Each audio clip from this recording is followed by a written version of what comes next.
losing and winning extrapolate into real life. When you lose, it's a lot easier to set back and reflect and look at what you need to do to improve, as opposed to when you win, you might have the next day off and not watch the same film, or you're not going over corrections like you were when you lost. You're not as keen on improving as you are trying to just stay on your route to keep winning. Losing, it really makes you take a step back, say, what do I need to do to get better? How can I help out my teammates? What do I need to do myself on game days? What do I need to change? What do I need to fix? Do we need to watch more film? Like, what do we need to do to improve? Streetwise Nation, and yo, what's really good? I'm your host, Matthew McReynolds. Today, got my man, Hakeem Adeniji. Did I say that right? You said it great. What's going on, man? How you doing? I'm doing fantastic. I'm glad to be on this amazing young podcast. All right, cool, man. So I'm going to hit you with a very hard-hitting question first. A lot of my listeners are going to be very curious about this. So your family is from Nigeria. You were born in Dallas, not too far from here. Have you been to Nigeria? Yeah, I have. How do you like it over there? I love it. It's been a while. We want to go back. I was a kid when I went, but I mean, it was just still so beautiful to like see my roots and be around my family that I hadn't seen in so long. So we'll try to get there. COVID kind of stumped it a little bit, and then we're in a situation where we're young and we got this and that going on. So we'll see the next time we pull up there. Oh, that's cool, man. Explain to the people, what do you do? What gets you up in the morning? Self-improvement. I just want to be better every day. I want to be a better football player at what I do. I want to be a better husband, a better person. I want to be a better follower in my faith, and hopefully soon a better dad. And that will be the easiest one because I'm not one yet. So there's a lot of space to work. There we go. Yeah, we talk a lot on here about the 1% better every day, putting in that work. If you're not getting better, you're getting worse. So you said better football player. Yeah. So for the people that don't know you, you currently get paid to play football. You are a professional football player. Yeah. Who pays your salary right now? Mr. Mike Brown, of the owner of the Cincinnati Bengals. Nice. The Cincinnati Bengals. Okay, you guys have done some things recently. You guys have had some success. What has it been like being on a team that wasn't the highest rated, but now has been, holding it down for a few years? What has that been like? Where have you been on that journey with the team? It's been crazy. So, I mean, I've been through the whole evolution of the team. Like, I came in the same year as Joe Burrow, and so this is going into year 4. In our first year, or before our first year, they were 2-15 or whatever. Got the first pick to be able to make that selection. Won 4 games my first year, and in college, I went to Kansas. We weren't very good either. So, I mean, I went from 9 wins in 4 years in college, 4 wins my first year in the league, and then we go to the Super Bowl in my second year. Lost, unfortunately, but even the next year we go 12 or I forget we lost the game because we had that crazy Monday night game, but we won a lot of games, and before the AFC Championship we won 10 games in a row, which is, I mean, it's crazy. The whole dynamic from going to not winning to now every time like losing is rare is such a shift, and it's been a blessing to be on the journey. And the winning is great, but the journey itself and like just the things that you've learned is like the most special part about it. Oh, that's cool, man. That's such an interesting dynamic because I'm sure as an NFL or really a professional athlete in general, you have experience being the top, being the best in what you do in your craft.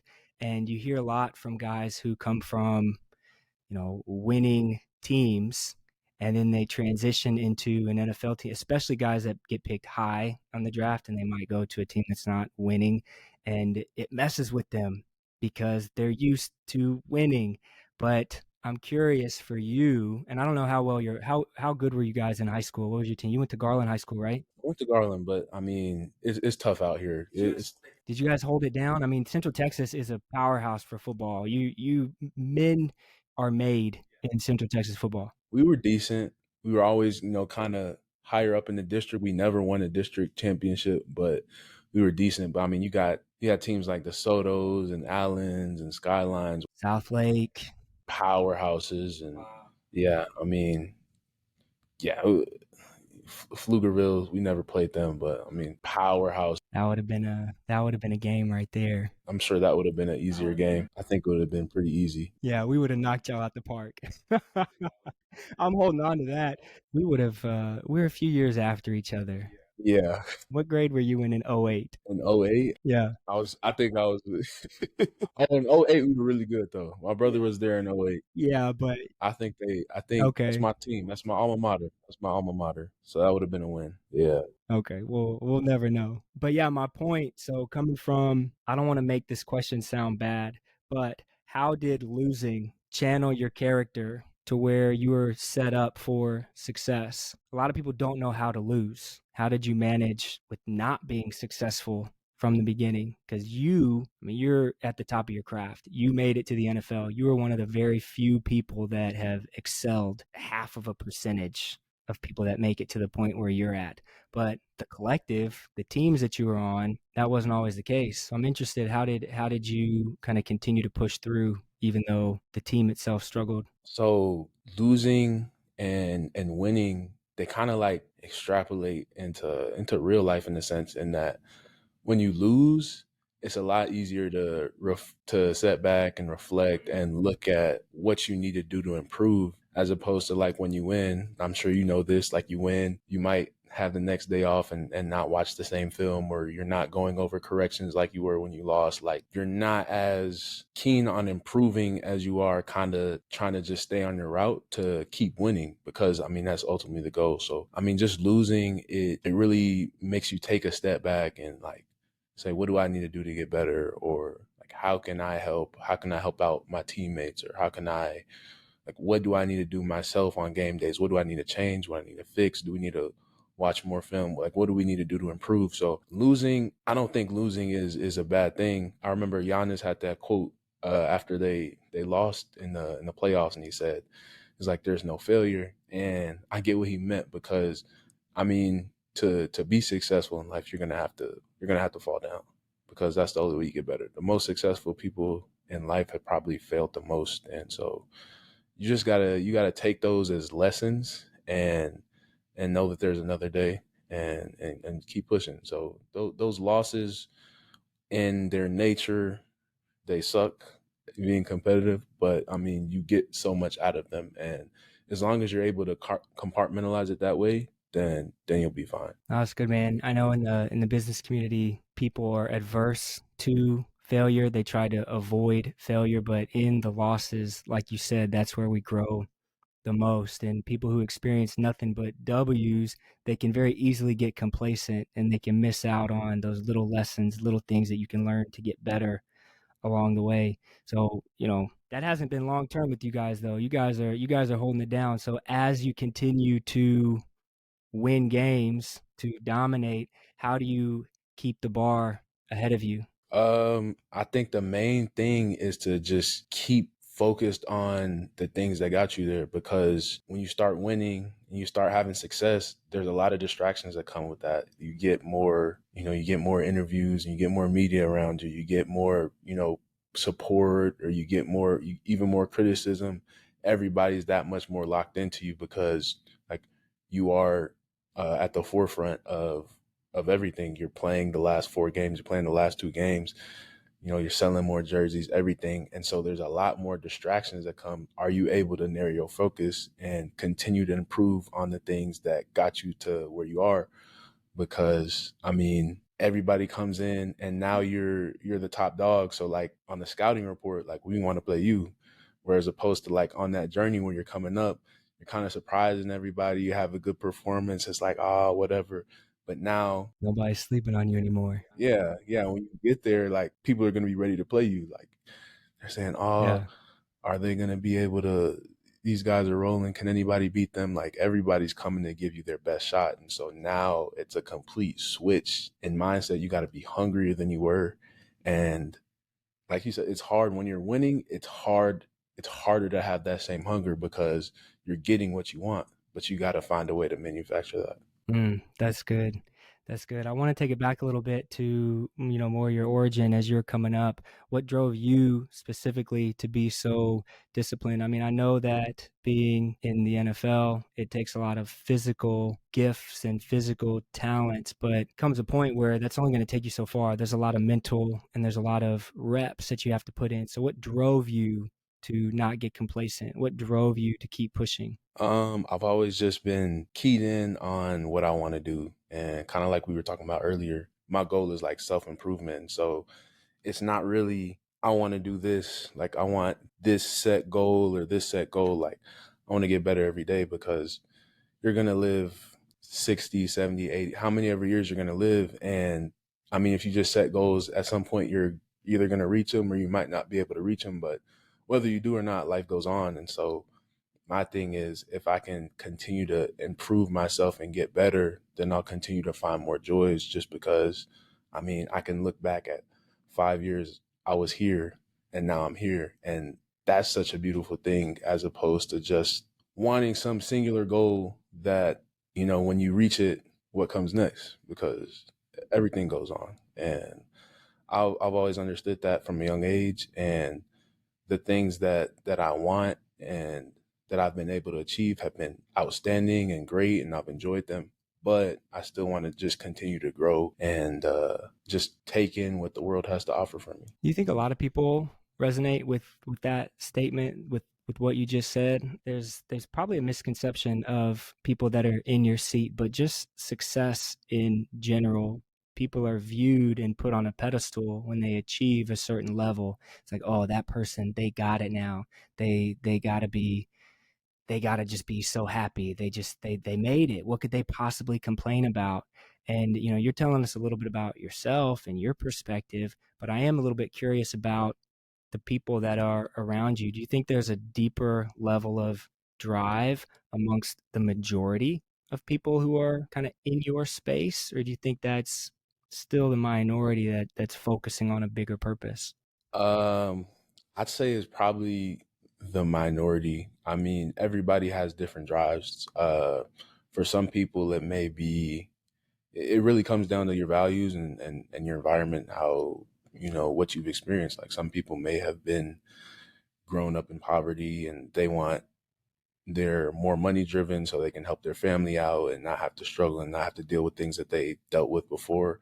Some people uh, want to be the best at what they do. That's one of the biggest motivations of man is mastery. And so some people just want to be the best. You look at somebody like Tom Brady who has, all the money he wants, everything in that, but keeps coming Mm, back. He wants to be the best and he's done that for himself. So everybody has different virtues and values that have driven them to where they've got. I'd say the commonality is that in what I do and being kind of like at that top level is regardless of what someone's motivation is, that their work ethic and ambition for the most part are top tier. And that's what really matters at the end of the day. no, that's good. Um, there's no way that it all came easy though.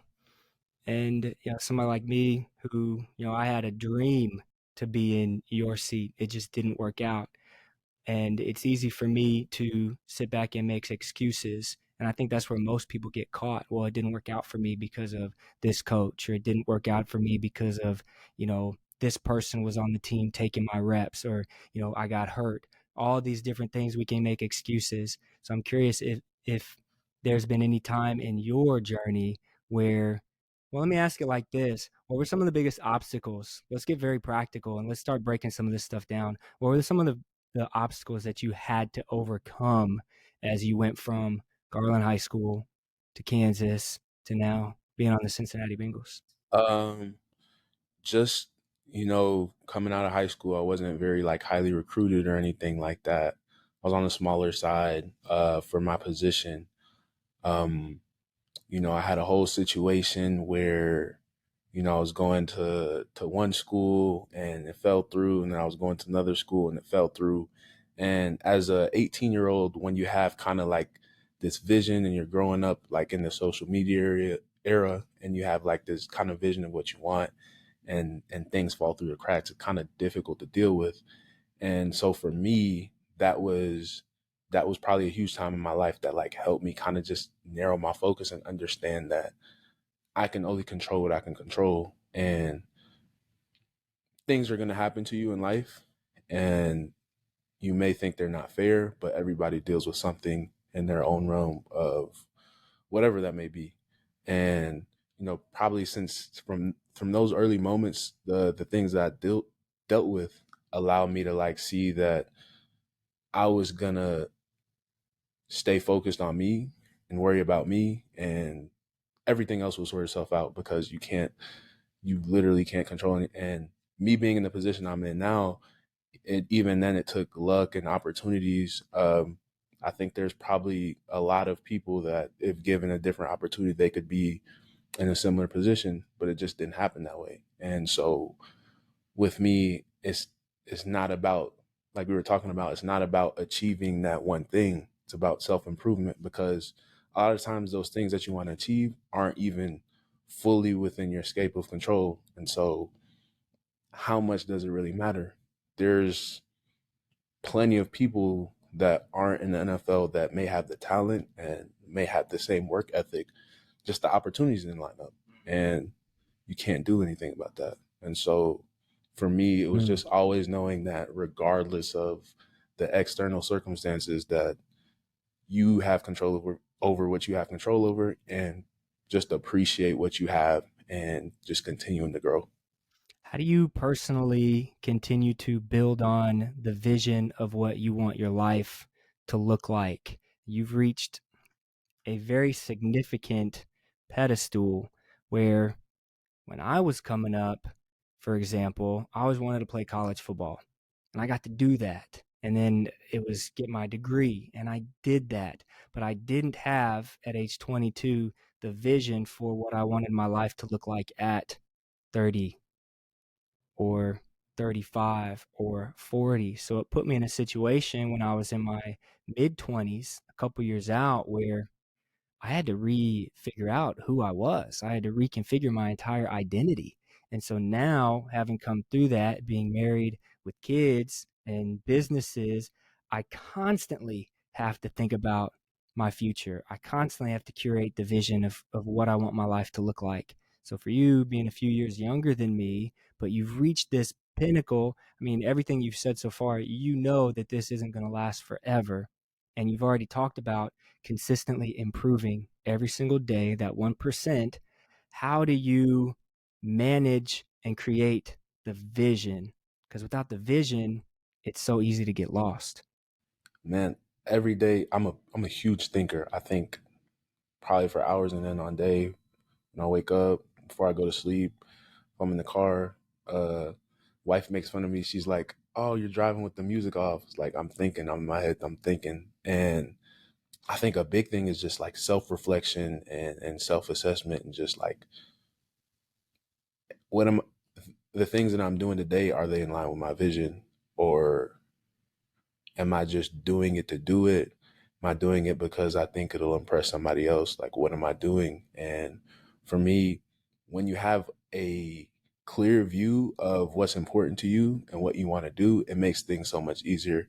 And I think today with social media, it's so hard for a lot of people, because you're constantly in a state where you feel like you have to have this image or portray this lifestyle. But a lot of times you end up burning your energy or wasting your time or resources on things that aren't even all that important to you, but you want like this image. And so for me, it's just, what do I want? What's going to help me? What's going to benefit me and my family? And as long as I'm doing those things day in and day out, and working hard and putting everything that I can into it, then I can live with whatever else happens, because that's ultimately the most efficient thing for us. Hmm. No, I like that. And I think it plays into because of the way that culture is, because we have social media and because we're not forced, because that would make it seem like we're victims, but it is in front of our face. So it's hard to avoid the constant, it's incessant to compare ourselves to others and to put other people's whatever they're putting out in front of our face, and being able to navigate through that if we don't have the clear vision of where we're going and what we're not, it almost creates boundaries for us to navigate through. And I think that's good that you're thinking about that and you're taking the time to just be aware in the beginning, as you're kind of making your way through. Have you had any mentors, guides, people that have come in and assisted you along the way? Oh, for sure. I'd probably say the two biggest people that I attribute with that is my older brother and my former teammate, who's still like one of my best friends by far today. His name's Xavier Suafilo. Um, just those two guys. I mean, obviously my brother, I grew up with him, and we have. I watched him do everything, and I wanted to do everything he did, and he did so much for me. And he was a great big brother, and just being a first generation uh children, and your parents, you haven't really experienced anything, and he's kind of like the guinea pig just doing everything, and we don't understand how to navigate this and that. And so I was able to like watch him and say, oh, I can do this, oh, this is how I do this. And he set just such a great example, and he set the bar high for me, and it made things so much easier for me. He always took care and helped me out, and was only worried about, me being successful. And for that, I mean, he was a huge part of what I'm able to do today. And Xavier, they're about the same age, and he's like my big brother too, and just very similar values to me. He has a family too. We love them. They're great people. Just super nice, super sweet, and he's just someone I can call. And if if me and my wife we get in an argument, or if I had a rough day, he's just been through a lot of the things that I have, and we're so similar that I can just give him a call, and he can walk me through things like no other. And those two guys are just huge in my life. Do you think if you didn't have them that you would have still had the drive and the ability that you have today? Can you credit them for that, or was it more internal and they kind of kept you from doing some other stuff? I don't know if I would have had. I think I would have still had to drive, but I don't know if I would have had the same clarity and direction. Um, for me, my drive has always been internal in what I wanted to do. But as far as just like handling things and things that they've seen before and how to navigate them, and just I've been through this before. Like, this is where I messed up, or this is what I've done well. Like, I think this will Yeah. help you. That was so huge for me, because now I can avoid mistakes they made, or I can like listen to them and say, okay, they've gone through this. This is how, it'll play out depending on how I handle it out. Or, you're just overwhelmed and flustered, or they can kind of just like talk you down. So and that's such a huge thing for me, just from a mental aspect, which is what they've always helped me out with. I think we're designed to have somebody feed into us, and then for us to turn around and to feed into somebody else, and it's cyclical that way. How has your spiritual walk helped you develop as a leader on your team, in your community, and in your family? It's been huge. So I'm Muslim, and I love my faith, and it's instrumental in who I am and how I operate and how I go about things. Just the things that are preached within the religion just speak to me, and my connection with God. And when I pray, it keeps things on the right track and on the right perspective. And kind of like we talked about earlier, it helps me tune out a lot of the external stuff that doesn't really matter, because for me, it's about, pleasing my God, and taking care of my family. Like, those things are huge within the religion. And so, every time I go into to the masjid, and this may be going on, like we said, the NFL like kind of comes with a lot. And so it just helps me like clear my head, and re-narrow my focus, and tune in my connection with, who's the being that has driven me here. And every night before you go to sleep, every time you pray, like, just that connection where I'm in a pure, more natural state, away from everything, where I'm like, this is what I want, this is what I need.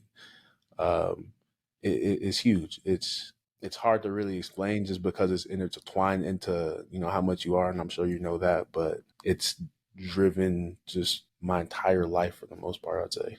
Oh, I think that's cool, man, and I appreciate you sharing that. I think a lot of people are afraid to submit to anything that's bigger than themselves, and I think there's a point that it doesn't necessarily matter what you subscribe to, but that you subscribe to something, that you feed into something that is bigger than yourself, just at a base level.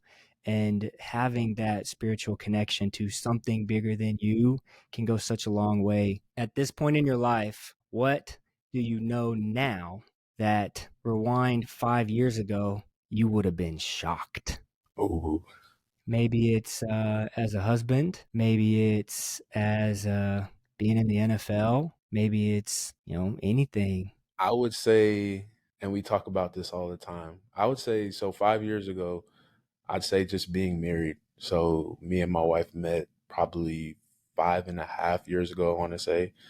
And just the route things were going, I'm a pretty go with the flow guy. And so I was like, I was a sophomore in college at that point, and I'm like, I haven't met anyone yet. And this is when we just first met. And I was like, I don't know if by the time I get to the NFL, it's going to be hard, just the way things are, to find, someone who's going to be what I need. And so, I found her, and she completely, flipped my whole mind. And now here we are, like 5 years later, married for a couple of years, and, trying to have kids. So if you would have told me that 5 years ago, I'd have been like, I don't know. Everything else seems on track, but I don't know about that one. So that's the biggest thing. What would no, that's good.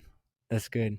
What's been one of the hardest things just being married as a man, as a husband? What's something that you've had to grow through ever since getting married? It's been a lot, but it's been so good. I mean, we've had so many moments of growth, and just like we're so different and so opposite, but it makes it that much more special because it challenges you and forces you to experience things from a different perspective that aren't even within like your realm of perception, just because we are literally opposites. And just communicating, how you deal with things in adverse situations, and just taking two completely opposite people, and like now you have to, you know, overlap your lives together. There's gonna be a lot of conflict, but through that, I mean, you achieve growth, and it's been nothing but a blessing so far. So it's helped me as a person grow a lot. So I'm thankful for that. Why do you think that is? Why do we got to marry somebody so opposite from us? Why do we get put in this situation, man?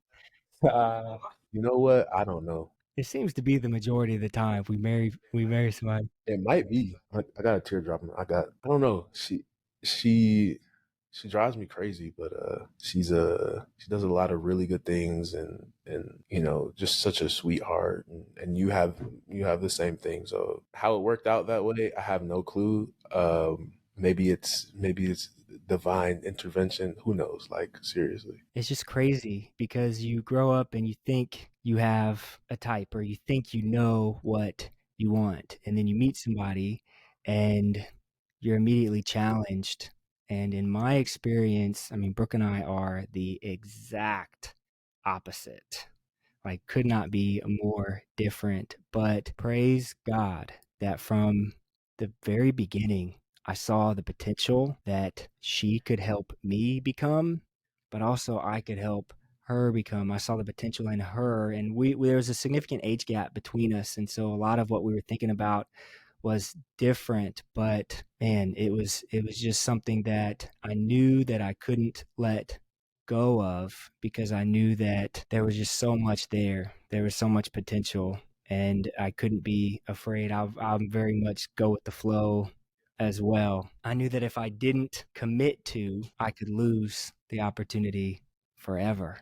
And it's been just such a blessing growing a family, and I'm excited for you guys as you all continue to grow and move down that path as well. Thanks.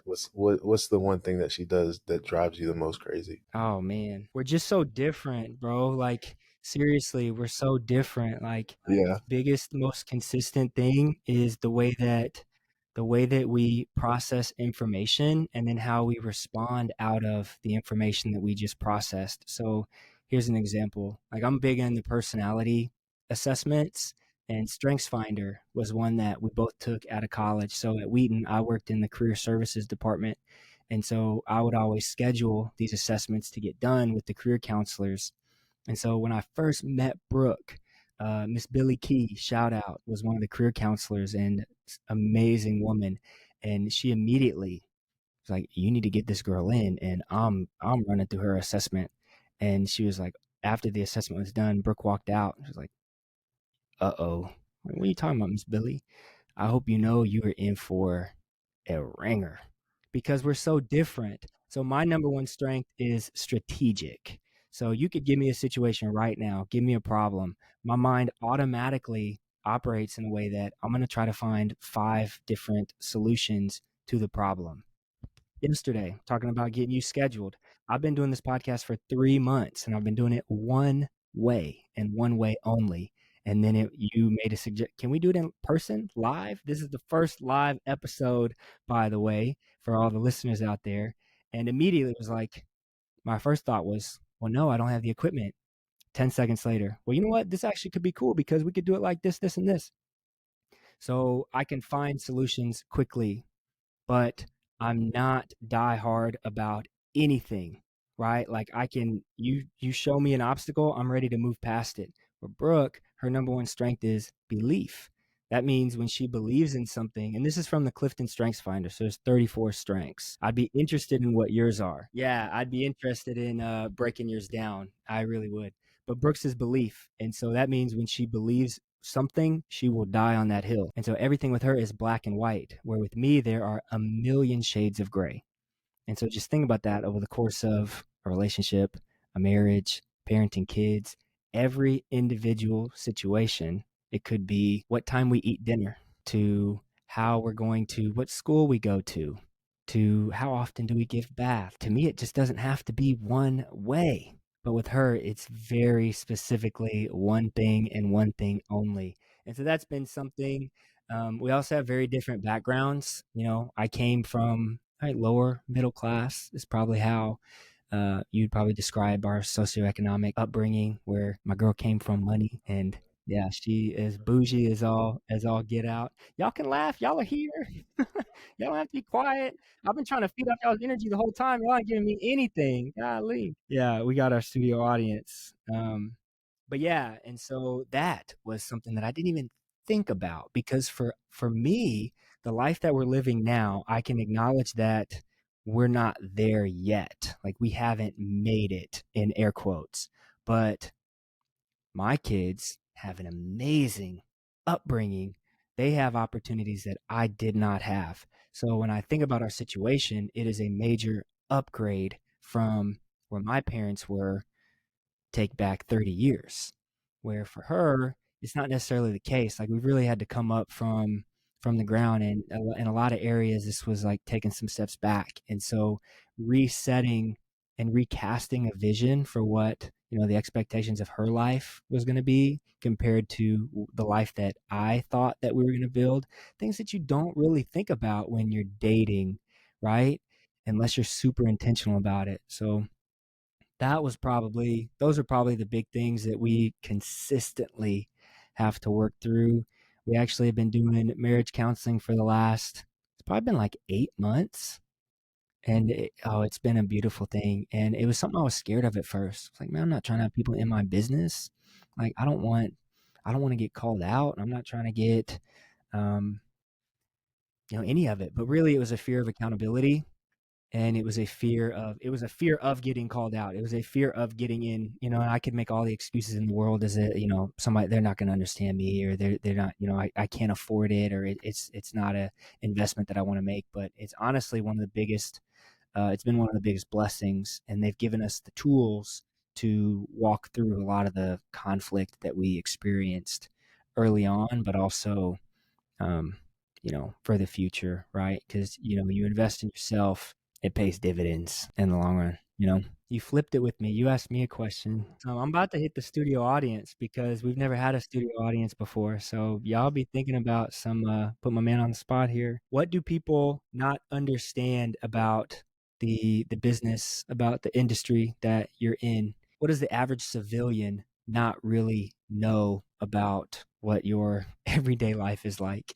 It's it looks great, and it is. There's so many good things about it, just from like the experiences that we have, and we were able to be compensated very well. Which, I mean, like you said, uh I come from lower middle class. Like, my family was immigrant, so that's been great. But it's stressful on everybody involved. It's, for as much as it pays, it can be expensive in a lot of different Mm, ways. It's mentally taxing. Like, it's truly mentally taxing. It's physically taxing, as you can imagine. Like, it can get rough. It's not easy. It's not for everybody. yeah. I mean, you're talking about competing against the best of the best, having to be ready, having to play hurt or injured, like in pain, having to do this and that. I mean, everybody wants to be around you now, and everybody wants to see you and do this, and everyone's asking for tickets, and there's just so many things that create like this chaos, and it's a tough business. Like, I mean, someone could tell you this and they might be lying to you, or you could be moving to a different city at any moment, and you never know. There's so much volatility within it. And for as great as it is, there's just as many things that make it difficult to deal with, which is it's it's it's football, but it's a $1 billion business for a reason. And that side of it, you definitely experience. So, I mean, you take the good with the bad. Yeah. The business side of it, I think, is what that's for me, just being able to very, very brief experience on, just being in professional sports on the administrative and operational side, not as a player or really a coach, but just seeing the guys come in, working their butt off and workouts. They might, um, a guy might bust his knee up, and then depending on what his contract looks like, I mean, I might not be there next week. And that's just crazy. I didn't know about that. And how do you keep your mind right? How do you stay focused? How do you stay locked in? Uh, just a lot of prayer, just leaning on the wife for just that mental and emotional softness when you get home. It's a long, grueling day, and sometimes you just want to lay down on her and act like a little baby. And finding your things to get your mind off of things. I love to cook, and so, like, I'll come home on the weekends and I'll cook or do whatever. Finding what you like that takes your mind off of things, because it's very demanding, and if you don't have that, I mean, you'll go crazy trying to do this and that. It's a journey, and I've learned so much just being, completing 3 years and going into my fourth. So you definitely navigate and find your ways as you continue to stack years. Yeah, you gotta have something that you can draw back to, something that you can set your foundation around. That goes back to, um, the family, which we touched on earlier, faith, and having the significant other that you can fall on is pivotal. We talked a little bit about your vision, but I'm curious on what it is that you actively are building towards. And you don't got to share all your secrets. You don't have to go into all that, but I know you like to cook. I know you got some business in your back pocket. Have you started to plan out what? And I guess the question is coming from, you have to be so focused right now on what you're doing. You're doing something at an extremely high level that if you slip, somebody else can come take your spot. And you're probably trying to beat other people out for spots all at the same time. So you have to be focused. But at the same time, this is, everything that we're currently doing is temporary. Do you think about that? Do you have plans? Do you build that out? How do you kind of function around that? So yeah, I mean, the way that I operate is very diversify yourself on one end, but give everything you have in the moment. And so it's a narrow line. And I always talk about like, you know, I think the best example would be like growing up. Everyone's like, you're like, oh, what do you want to be when you grow up? You say play in the NFL. People are gonna be like, okay, like what do you really want to be? And for me, I was like, like this is my plan A. There's no plan B, and not Run in the the sense boats. that Yeah, not this in is the it. sense that you know if I don't get this, everything's over, but more in the sense that this is what I want and this is what I'm going to dedicate all my time to. And, should things not work out that way, that I've prepared myself to be in a good position, um, regardless of what happens. And so that's kind of my mindset on things. Um, you never know when it's over, but it will be over at some point. With whether that's next year, whether that's 5 years, whether it's 10 years, who knows?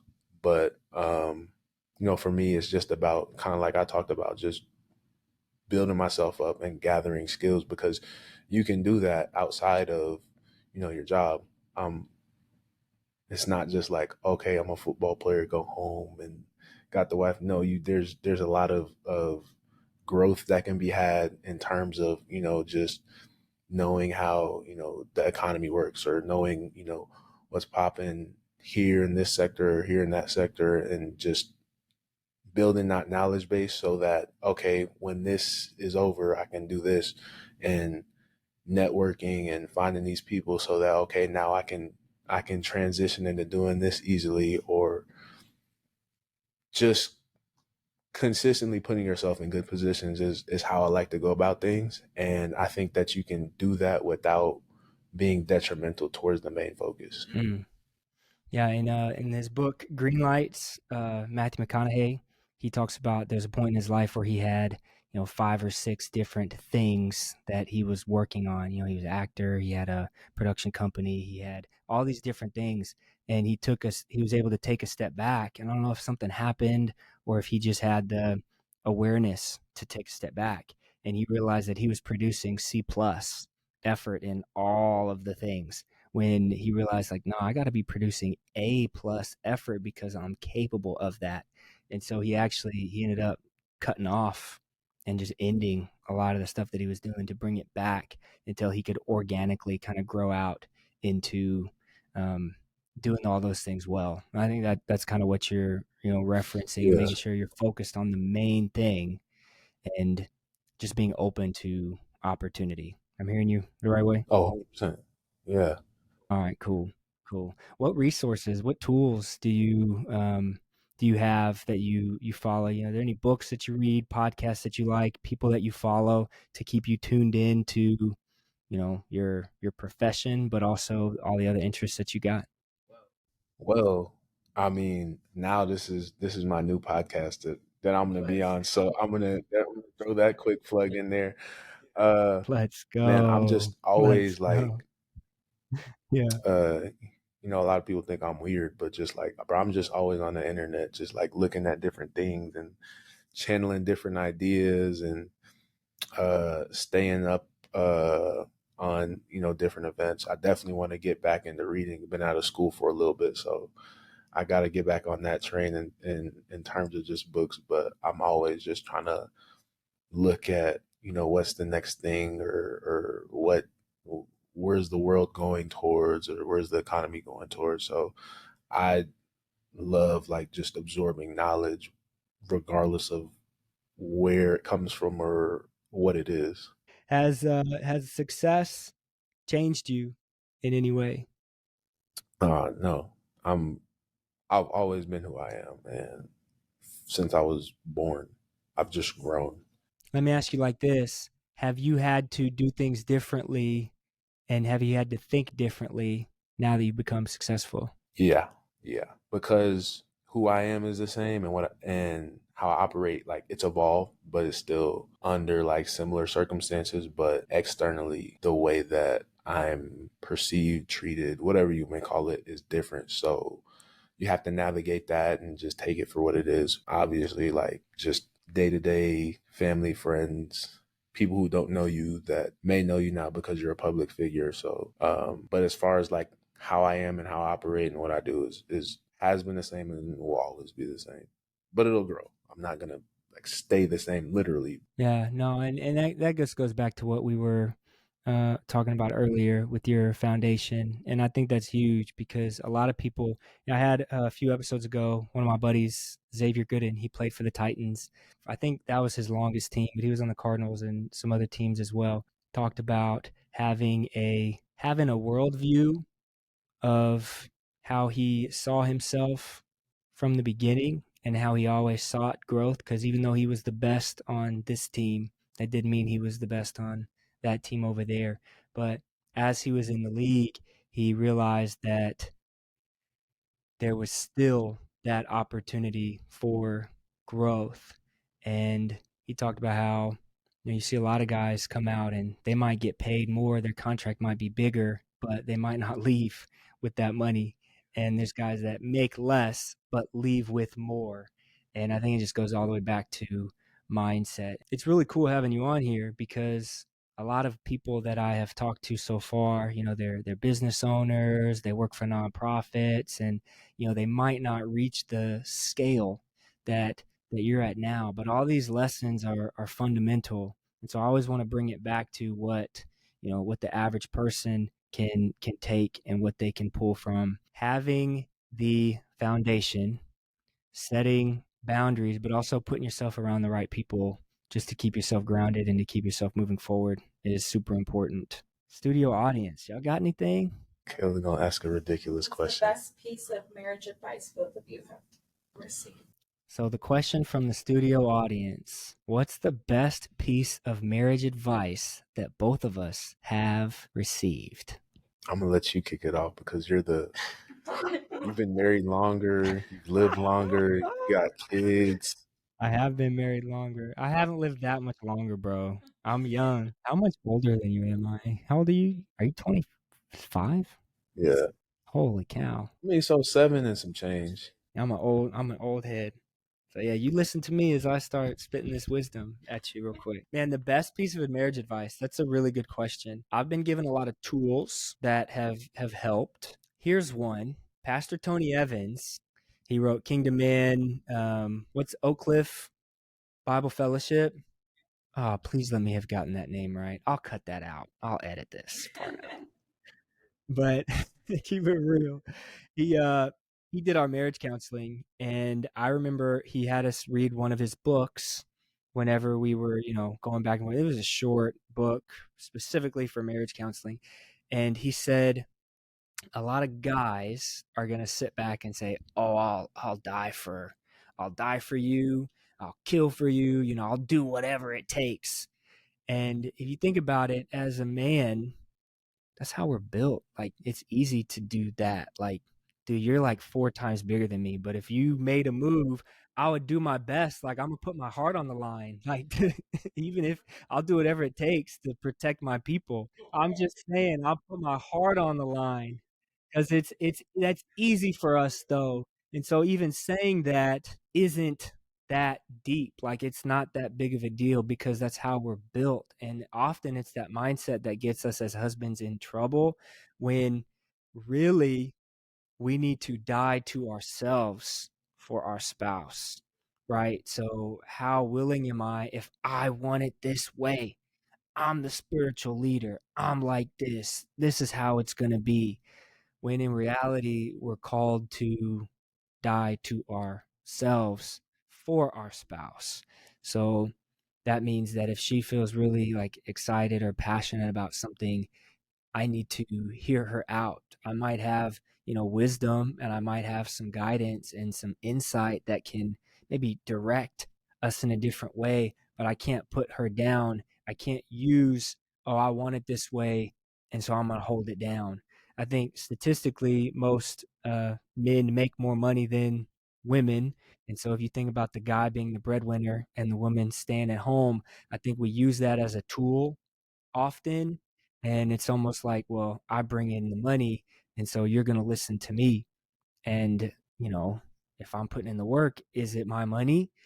And it's very easy for me to think like that. And I think a lot of people think like that. And you get in trouble when your lady starts making more than you, if that day would ever come. And nowadays, there's a lot of people who the woman does make more money, but it's not about that. It's about the fact that we lead through serving and we got to die to ourselves. So that was probably one of the most earliest lessons that I got.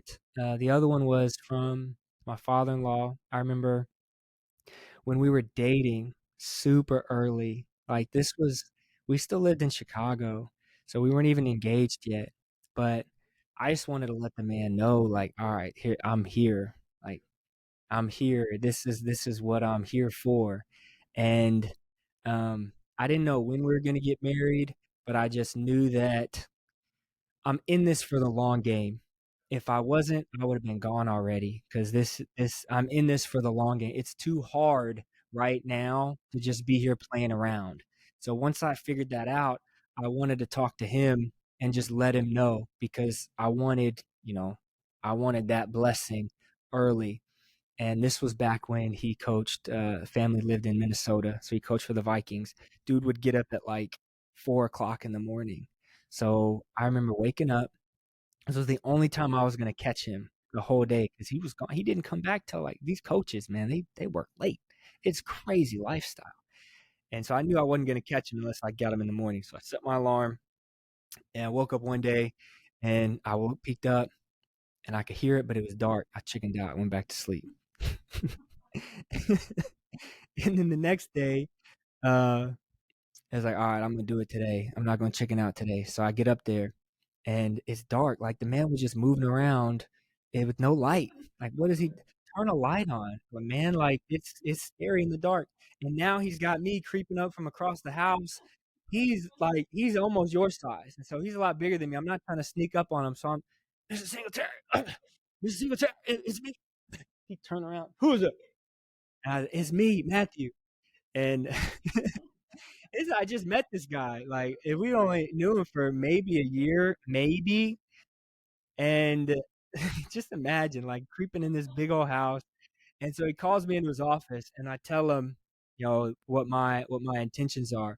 The man grabs a napkin, and he draws 2 points on the napkin, and the 2 points are just in a line right next to each other. And he said, as long as you guys are looking at each other, and he drew arrows pointing to the two dots, you won't be successful. But then he drew a dot at the top in the middle and he made a triangle. And as long as you guys are looking towards the dot, and in the reference, the dot up here was God, as long as you guys both are looking towards God, towards the bigger purpose of what you're building that has been put in place that has put you together and that you can create something beautiful and special through the plan that God has for you. If you're looking there, not at each other, that will make you successful. And I'll never get that either. I mean, that was huge. And obviously that was 9 years ago, but it's been pivotal because I'll tell you what, every time we start looking at each other, it gets messy. And she looks at me too much. I don't know what it is. I know I'm good looking, but she gets too much into the weeds, and I'm not perfect. You know what I mean? And neither is she. But that's all right. And if we focus on the bigger thing and what we're building, and oftentimes these kids, they always are looking at us. They are always looking at us. And I've been convicted lately of yeah, this one, that little man right there, the big one, Roman. And the way that I am to him, I hear it in how he is to the ones beneath him. And I've gotten on him recently of, hey, my man, to be nice to your little brother. He needs you to be nice to him. Like, that's your guy. He's going to be with you forever. 5 minutes later, I hear myself saying something to him in the same inflection that he was just talking to Judah, the little brother. And it's just crazy how much these guys are sponges. They watch you, they absorb everything. And it's just wild, man. And so you just always got to keep your focus pointed towards the Lord, number one. Um, and again, that could be, there's a lot of people who listen to this that might not feel like they're religious or feel like, but as long as you are only isolated and looking at your spouse and you don't have anything else that's bigger that you're pouring into, you're going to struggle. You're going to struggle. So I think that's applicable to everybody in any relationship. Your turn. I mean, you just gave all the advice. Right. Your turn, bruh. Your turn, bruh. Honestly, I'm not gonna lie. I think in 20, 30 years, when I have a man like you trying to like win my daughter over, I might give them that same exact thing that Mr. Singletary gave you. That's good, man. And I'm gonna say like I came up with it. Man, he took everything. I'd probably say, man, I'm out here giving relationship advice to I feel like a vet because I give relationship advice. So I'd say I'd say the one simple thing that not a lot of people do is I'd say just like communicating in general, but just like communicating your expectations for each other. Because I Mm, think a lot of times, like kind of like you said, like we have these innate things as like a man or woman that we think that one or the other should do. But I mean, we all grow up in different backgrounds and we all have like different skill sets and things are evolving. And a lot of times you'll just have people expecting their partner to do something when their partner may have had no intentions or inclinations that they should have to do that. And it creates like this tension. They're like, why wouldn't you do this? Or like if you, my wife couldn't cook when we got together. She's mixed. Based on me saying she couldn't cook, you can guess what race her mom was. So the way I grew up, I'm like, look, I love you, but I'm gonna come home from a day of work. I'm gonna need some dinner, and like she learned, and now she was terrible at first, but like now she makes food that I really like, and I'm a foodie. She still has her new meals every now and then, or that you got to smile through. I'm not the husband that's like, oh, this is great. I'm like, babe, it is what it is, and I'll eat it. But no, just like, and even early on, just different things and how opposite we are. We've had to like be like, well, but like this is what I want from you, and this is what I need from you, and it makes it things a lot easier because now you're on the same page about you know your roles within a relationship, and it makes things a lot easier to operate instead of having like this cloud of you come back or you come back home from something and you expect this to be done and it's not, and you're like, why didn't you do this? Well, I didn't know that I should do. Well, you should have, but you guys never communicated that. So I'd say just communicating expectations. It's a simple thing that like not a lot of people really do, and I've learned that from just like hearing people's experiences. no, that's good, man. Communication is everything.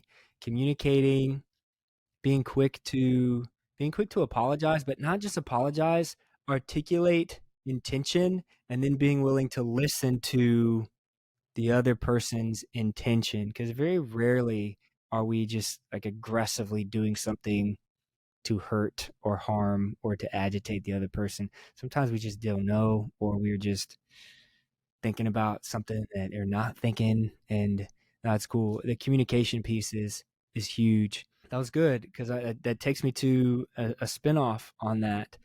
My family growing up, let me say it like this. Edit that out.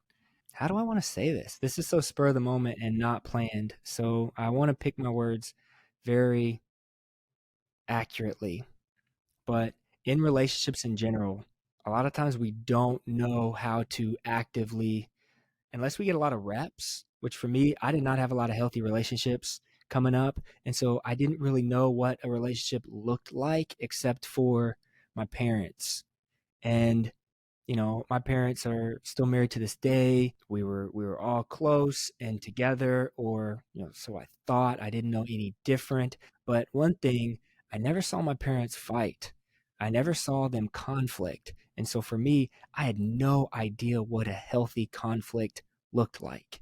And so here I am now in this relationship that I'm putting it all in because I've never had this before and I don't want to lose it. And it's just this amazing thing. And then it goes wrong.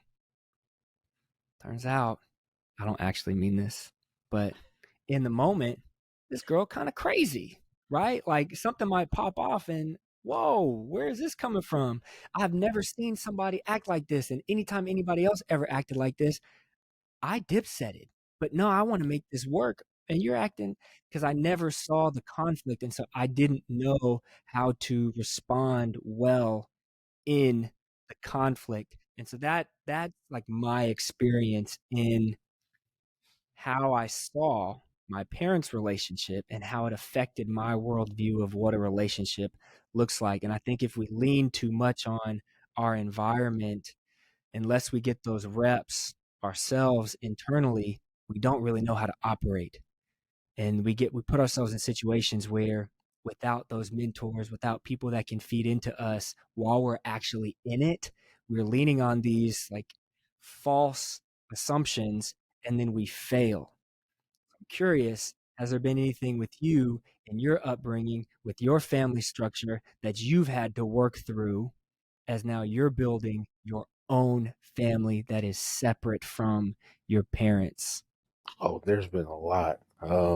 We're Nigerian and she is not. And so I'm very like direct. And so a lot of times delivery isn't probably as appropriate as maybe it should be. And I need to find like better ways to, you know, say things and deliver things, which is an ongoing thing. And it'll take a long time to kind of get that situated. We'll never get situated, but it'll get better. Just Yeah. there's plenty of things like that. And I grew up in. We both had our parents, divorce at younger ages, and so like for me, I didn't even know like what a healthy like marriage looked like, and so it was like just navigating pretty much everything on the fly and trying to absorb as much as we can from people around us that we looked up to. My guy Xavier that I was talking about earlier, people like that have things. I mean, you guys too. That we want like big families with how they operate and keep their faith close to them, and kids are just so well behaved. Things that we want, people that emulate what we want, just looking to them for advice and the challenges that they faced. And so it was a complete learning process because we're so different. The things that I want out of my life growing up, I didn't really have examples of that. And so it was just like, how do we do this? And it's been a great process, like figuring it out. But it was just like, it's kind of been just plug and go and try this. This hasn't worked. And I say something and she gets upset. And I'm like, I didn't know you're supposed to get upset, but whatever. Been a lot of tears and this and that, but we've made it through. That was a great question, studio audience. And because of that, I will indulge you a little bit. What do you love the most about your wife and having a wife? Oh, the thing I love most about it. Other than she holds it down in the kitchen now that you've coached her up. I mean, she can't cook like me, so it's cool, but it's not like, uh Maybe 1% progress, right? 1% every day. 1%, 1%. No, she's just great. She's everything that, I look for, and she's soft and she's a great person. She's loving. She's gonna be the best mother. She really just her heart is crazy, and you know that because you've been around her. But uh, the thing that made me fall for her is just the person that she is. And I'm like, spending my life with this person is like what I want because she's the who she is and who we are like the same people. And so we grow through things and we work them out. We're very different, but at the core of it, like just one of the most beautiful people that you can have, and to wake up to that every day is it's a path to a great life, you know? Amen to that, brother. Amen. That was a beautiful answer. Studio audience, any other questions? We're getting close to time, but this is a good one. So just want to give it up. Anything else? Y'all good? All right. All right, cool. Let me see if I have anything. Superior race. Do you want to go back to that? I don't know. I don't know. That was supposed to be funny. Y'all were supposed to laugh at that, guys. It's so much. I didn't even My man was I like, didn't even expound upon that. I don't know. you know what? I was only like 20% joking. I am so impressed with just Nigerian people. And I'm 1% Nigerian, so I think all my 1%? greatness, that's where it comes from. 23 and me? 1%. I think she's more than Yeah, you. maybe, probably. So I got 1% Nigerian. I got 17% Senegalese. I got, I think, 16% Sierra Leone, and then Irish is my most. I think 28% Irish. And I got some British and German, and it starts getting bright. I mean, you got the curls going. But I got the curls, you know what I mean? So I think I come out to 42%. We're gonna cut out anything that anybody that says otherwise, we're cutting it out because this is my show. I'm 42%, which was already catching an L because I thought I was 50-50. So it is what it is. At least you both have multicultural 23. Who? I know what I am. I know exactly what I am. 100%. 100%. Yeah. Dude, Nigerian people, man, you guys are just, you're scholars, you're athletic specimens. You just put in the work and y'all came, saw, and conquered. I just got nothing but respect. The parenting. It's like a boot camp. See, I'm trying to channel that too, man, but I get in trouble. People tell me I'm too harsh. They tell me to chill out. I'm just trying to pull from my roots. My one root. Nah, this was good, man. Hakeem, I appreciate you so much. I know Streetwise Nation is gonna get a kick out of this episode, and think about some things you want to nerd out on. If you ever want to come back, man, we'll come do this thing again. All right, bro. All right, yeah, no doubt. Well, I end every episode the same. Stay humble, stay hungry, stay streetwise. Peace. Woo!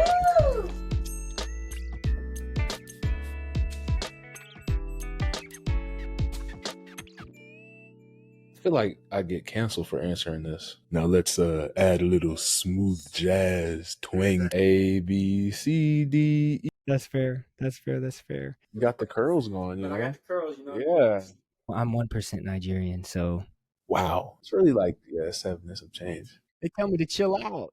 Seriously? Let me say it like this. Is there such thing? An alien with extraordinary abilities? That sounds very edgy. Edit that out.